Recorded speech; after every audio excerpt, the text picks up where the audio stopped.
घरेलू गैस को लेकर दिल्ली में फिलहाल कोई दिक्कत नहीं है। हालांकि कमर्शियल सिलेंडर कल से बंद है। गैस एजेंसी में काम करने वालों से बात की है न्यूज 18 इंडिया के संवाददाता प्रियंका कांडपाल ने। देखिए, ईरान युद्ध का असर अब भारत में भी देखने को मिल रहा है। एलपीजी गैस को लेकर सरकार की तरफ से नोटिफिकेशन जारी हो गए हैं। ये कहा गया है कि जो घरेलू उपभोक्ता है वो नंबर 1 प्रायोरिटी है। एक गैस एजेंसी में इस वक्त हमारी मौजूदगी है और क्या यहाँ यथास्थिति बनी हुई है वो आपको यहाँ दिखाने की भी हम कोशिश करेंगे। मुझे कई एलपीजी सिलेंडर्स यहाँ पर दिख रहे हैं। जो लोग यहाँ पर उनसे बात करते हैं। सर, क्या अभी क्या हालात बने हुए हैं? क्या घरेलू एलपीजी में कोई कमी है? इस तरीके से कुछ हो रहा है? नहीं, अभी तो इसमें कोई कमी नहीं आ रही। अच्छा, जो वैसे हैं, जो कमर्शियल सिलेंडर है उसकी थोड़ी सप्लाई रोक दी गई है। अच्छा, तो अभी कमर्शियल सिलेंडर आ नहीं रहे हैं? अभी कमर्शियल सिलेंडर नहीं आया कल से हमारे पे। अच्छा, तो एलपीजी के सिलेंडर्स आ रहे हैं? एलपीजी का आ रहे हैं ये वाले। अच्छा, और जो 21 दिन से 25 दिन के है उसको लेकर कुछ रिएक्शंस लोग के लिए भाई लोगों की बुकिंग हो रही है। हाँ। मगर वो आ नहीं पा रही है तो वो लोग यहाँ पर आ रहे हैं कि भाई क्यों नहीं आ रही बुकिंग। उसके अंदर डली हुई है उसकी।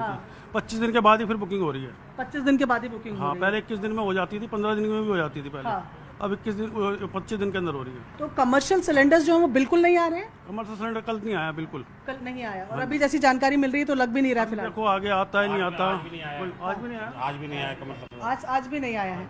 तो और एलपीजी लगातार आ रही है, जो घर की एलपीजी है? एलपीजी तो अभी तक लगातार आ रही थी।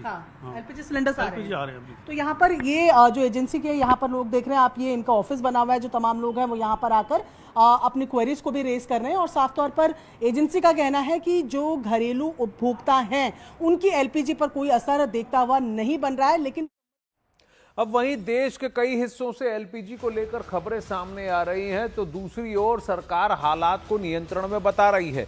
आइए सबसे पहले आपको बताते हैं कि एलपीजी कैसे बनता है। एलपीजी यानी लिक्विफाइड पेट्रोलियम गैस, कच्चे तेल को प्रोसेस कर किया जाता है और फिर प्रोपेन और ब्यूटेन गैस का ये मिश्रण होता है। ये दो प्रमुख तरीकों से बनता है। क्रूड ऑयल रिफाइनिंग से बनता है। जब रिफाइनरी में कच्चे तेल को प्रोसेस किया जाता है तो अलग अलग उत्पाद निकलते हैं। उस प्रक्रिया में प्रोपेन और ब्यूटेन गैस निकलती है, जिसे दबाव में तरल बनाकर एलपीजी बनाया जाता है। प्राकृतिक गैस प्रोसेसिंग से, यानी प्राकृतिक गैस को प्रोसेस करते समय उसमें से प्रोपेन और ब्यूटेन निकलती है।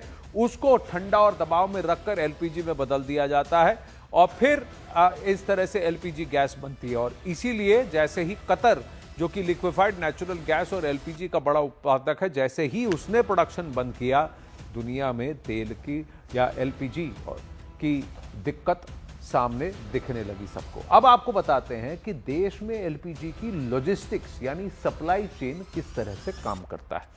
एलपीजी की सप्लाई एक बड़े लॉजिस्टिक्स नेटवर्क से होती है। पहला स्टेप है उत्पादन, आयात, फिर रिफाइनरी या विदेशी सप्लायर से एलपीजी का आना, फिर दूसरा स्टेप टर्मिनल और स्टोरेज। बंदरगाहों या रिफाइनरी में बड़े एलपीजी स्टोरेज टैंक में इसको रखा जाता है। तीसरा स्टेप है बॉटलिंग प्लांट, गैस को सिलेंडरों में भरा जाता है। फिर चौथा step transport, tanker, truck, pipeline से गैस प्लांट तक पहुंचती है, फिर डिस्ट्रीब्यूटर तक पहुंचती है, डीलर और गैस एजेंसी सिलेंडर घरों तक फिर वहां से पहुंचाते हैं। तो ये पूरी लॉजिस्टिक्स चेन है, सप्लाई चेन है। सबसे ज्यादा इसमें एलपीजी का होना आवश्यक है। वहीं अगर भारत में एलपीजी के स्रोत की बात करें तो भारत अपनी एलपीजी जरूरत का बड़ा हिस्सा आयात करता है। घरेलू उत्पादन जो रिफाइनरी जैसे Indian oil corporation, Bharat petroleum है, ये बनता है, वहां से बनकर आता है एलपीजी। सऊदी अरब, कतर, यूएई, कुवैत और अमेरिका, यहां से वो आयात करता है। दूसरा गैस फील्ड है ओएनजीसी, वहां उनसे द्वारा संचालित फील्ड मुंबई के आसपास है, बॉम्बे हाई में इसको कहते हैं, वहां से आता है। वहीं भारत अपनी करीब 60 से 65% एलपीजी की जरूरत आयात से पूरी करता है, जो कई देशों से आता है। इनमें जैसे मैंने कहा सऊदी अरब, कतर, यूएई, कुवैत और अमेरिका जैसे देश भी शामिल हैं।